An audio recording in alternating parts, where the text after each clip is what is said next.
Hello मित्रांनो, तुमच्या Marathi Dick चॅनलवर स्वागत आहे।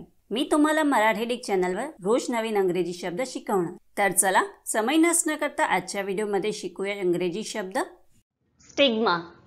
स्टिग्माचा मराठी अर्थ कलंक, काळिमा, लांछन, लोकापवाद, बट्टा, गुन्हेगार इत्यादीच्या शरीरावर दिलेला डाग, लासे, जन्मखूण, स्त्री केसराग्र, किंजलक, मानसिक दुर्बलतेची खूण किंवा येशू ख्रिस्ताच्या शरीरावरील खिळ्याचा खुणा होत आहे। स्टिग्माला आपण वाक्यात प्रयोग करून बघूया।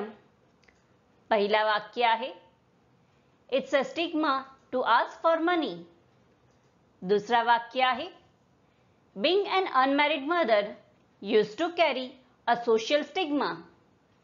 तीसरा वाक्य आहे, in some countries smoking carries a stigma। चौथा वाक्य आहे, the negative side of reputation is stigma। Friends, व्हिडिओला लाईक, शेअर आणि कमेंट करायला विसरू नका आणि चॅनलला सबस्क्राइब करा। Thank you.